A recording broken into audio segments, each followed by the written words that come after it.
नमस्कार, मैं बीपी यादव और इस समय हम लोग हैं 72 लोकसभा क्षेत्र बलिया में। बलिया में सियासी तापमान इस समय चढ़ चुका है। भारतीय जनता पार्टी से नीरज शेखर प्रत्याशी हैं। 2 बार से बलिया से वो सांसद रह चुके हैं। तीसरी बार उन्होंने राज्यसभा में सांसद रहा और चौथी बार भी वो राज्यसभा में हैं और इस बार भारतीय जनता पार्टी ने उन पर भरोसा जताया है और फिर से बलिया में भेजा है।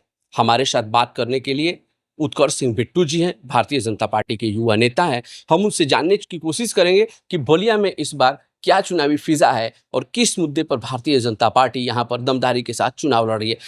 उत्कर्ष सिंह जी, आपका हमारे चैनल पे बहुत बहुत स्वागत है। जी, बहुत-बहुत धन्यवाद भैया। उत्कर्ष सिंह जी, हम जानना चाहेंगे कि इस बार बलिया में कौन से मुद्दे हैं जिस पर आप लोग धरातल पर उतरे हुए हैं? जी, मुद्दे विकास के हैं, स्वास्थ्य के हैं, शिक्षा के हैं और सुरक्षा का है। सुरक्षा हमारा इस बार का एक मेन मुद्दा भी रहेगा, क्योंकि औरतों की सुरक्षा के लिए मोदी जी कई बार बोल भी चुके हैं, कई जगह कार्यक्रम भी कर चुके हैं। जी। तो जिस तरह से देखा जाए बलिया में अब हमें लग रहा है कि 5-6 दिनों का और चुनाव प्रचार बचा हुआ है और जिस तरह से तेजी से प्रचार बढ़ रहा है, तो जनता के बीच आप लोग जा रहे हैं, तो जनता के बीच क्या आप लोगों को रुझान मिल रहा है? जनता क्या आप लोगों को रिप्लाई दे रही है? देखिए, पिछले बार के चुनाव में जब माननीय सांसद नीरज शेखर जी का टिकट समाजवादी पार्टी ने काट दिया था, तो लोग उस समय ही बहुत उदास हो गए थे और नाराज़ हो गए थे। जी, ज़्यादा हो गया था, तो इस बार लोग दिल से चाह रहे थे कि दोबारा इस बार नीरज शेखर जी को मिले, ताकि हम उनको अपने यहाँ का सांसद बनाकर भेज सकें। जी। सही बात कर रहे हैं, आपकी बातों से हम जोड़ना चाहेंगे कि नीरज शेखर जी पूर्व प्रधानमंत्री युवा तुर्क के नाम से जाने जाने वाले चंद्रशेखर जी के पुत्र हैं और बलिया के लोगों की जहाँ तक बात किया जाए, बलिया के लोग उनमें अपनी छवि देखते हैं कि ये चंद्रशेखर जी की छवि है नीरज शेखर जी, और उसी को देख करके लोग उनको यहाँ पे प्यार स्नेह देते हैं। ये बताइए, जब आप लोग जा रहे हैं ग्राउंड पर, लोगों से मिल रहे हैं, तो अक्सर हमने भी सुना है कि नीरज शेखर जी में चंद्रशेखर जी की छवि दिखती है। तो आप लोगों को इस संबंध में लोग क्या बताते हैं? जी, जो जितने सरल बाबा थे, उतने ही सरल नीरज शेखर जी भी हैं, उतने ही मन के साफ हैं और वो झूठ नहीं बोलते हैं। वो लोगों के बीच रहते हैं, जैसे बाबा रहा करते थे। सुना है उनसे मिलना बड़ा आसान रहता है। जी, उनसे मिलना बहुत आसान है, कभी भी आप जाके मिल सकते हैं, कोई भी जाके मिल सकता है। वहाँ आपको परिचय देने की ज़रूरत नहीं है, वहाँ ये नहीं पूछा जाता आप किस जाति के हैं। बस उनको बताना होता है कि हम आपसे मिलने हैं, हमारा ये काम है, वो करके दे देते हैं।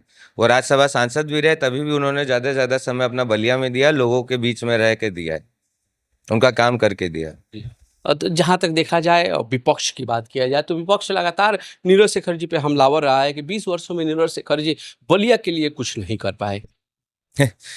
20 साल में तो जितना काम उन्होंने किया है, मुझे नहीं लगता कि किसी ने भी आज तक किया होगा।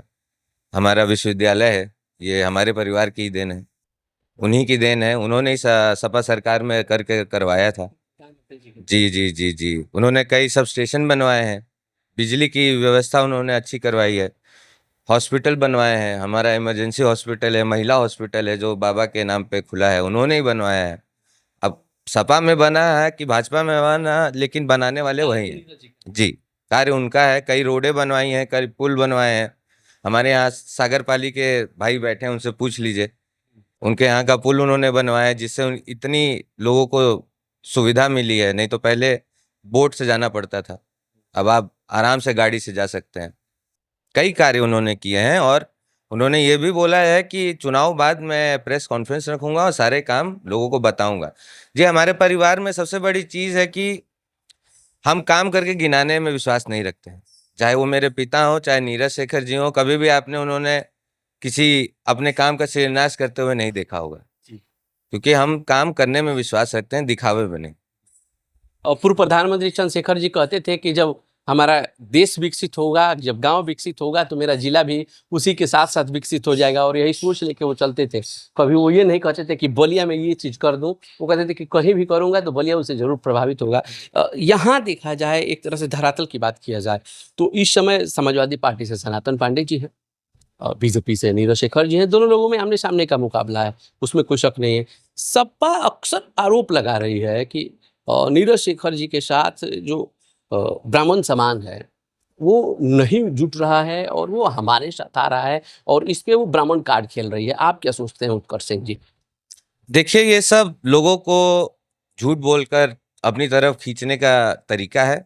मैं डोर टू डोर घूम रहा हूँ। जितना स्नेह और प्यार ब्राह्मण लोगों ने हम लोग को दिया है, बाबा लोग ने दिया है, उतना मुझे नहीं लगता कहीं भी हम लोग को मिला है। हमेशा ब्राह्मण और या कोई भी जात हो, मोदी जी के काम पे वोट दे रहा है। तो एक तरह से ये आरोप लगता है कि आप लोग भाजपा इस समय बलिया के परिप्रेक्ष्य में कि बहुत जातिवादी टाइप की हो गई है, जात फैला रही है, उस पर हम आपसे जानना चाहते जी, समाजवादी ने आज तक जाति पे ही आज तक नेतागिरी की है, तो इसके अलावा वो कुछ जानते ही नहीं है, तो वो बोलेंगे क्या? हैं। मैं लगाने दीजिए भाई, उनके पास बोलने के लिए कुछ है नहीं, काम पे वो बात नहीं करेंगे, सुरक्षा पे वो बात नहीं करेंगे, तो पर्सनल अटैक के अलावा उनके पास कुछ है ही नहीं। इसके अलावा वो कर क्या सकते हैं? आज तक यही करते आए हैं वो लोग, आगे भी यही करेंगे। देखिए, सनातन बाबा बहुत अच्छे आदमी हैं, मैं उनकी बहुत इज्जत करता हूँ, और जितने शांत स्वभाव के नीरज शेखर जी हैं, उतने ही शांत स्वभाव के वो भी हैं। लेकिन मुद्दा ये है कि जनता को अपने से पूछना चाहिए कि 5 साल आपके बीच कौन रहा है? भाई, मैं हम यहाँ जितने लोग बैठे हैं, किसी से भी पूछ लीजिए। नहीं, आप 5 साल की बात करें तो इतना दूर जाने की जरूरत नहीं है। 5 साल में सनातन बाबा कहाँ दिखे हैं? ना किसी कार्यक्रम में दिखे हैं, ना किसी के दरवाजे पे दिखे हैं। मेरे को तो नहीं दिखे। मैं तो दिन भर जिले में घूमता रहता हूँ, 7 विधानसभा घूमता हूँ। मेरे को तो आज तक कहीं नहीं दिखे हैं कार्यक्रम में, या किसी के पुछार में, या किसी के सुख दुख में। तो जनता को ये देख के वोट देना चाहिए, क्योंकि आने वाले 5 साल वो जिसको वोट देंगे वही उनके लिए रहेगा। तो ऐसे लोग को ना दे दें कि वो बाद में ये बहाना बना दें कि हमारी सरकार नहीं है इसलिए हम काम नहीं करा पा रहे, तो हम 5 साल और पीछे चले जाएंगे। तो हम चाहेंगे कि चलते चलते आप चैनल के माध्यम से 72 लोकसभा क्षेत्र बलिया की जनता से क्या कहना चाहेंगे? देखिए, मैं अपने बलिया परिवार से इतना ही कहना चाहूँगा, जो स्नेह और परिवार आपने हमेशा हमारे परिवार को दिया है। मैं आशा करता हूँ इस बार आप नीरज शेखर जी को वही स्नेह प्यार देंगे, आशीर्वाद देंगे, और भारी मतों से उनको जिताएंगे। और मैं आपको आश्वासन दिलाता हूँ, आपके जो भी काम होंगे वो पूर्ण होंगे। आपके मान सम्मान में कोई कमी नहीं आने देंगे। ये मेरा वादा है आपसे। जी, ये बहुत ज़रूरी बात है कि ज़्यादा से ज़्यादा लोग जाके वोट डालें। वोट आपका देना एक अधिकार है, तो इसीलिए ज़्यादा से ज़्यादा लोग घर से निकलें और वोट जाके डालें।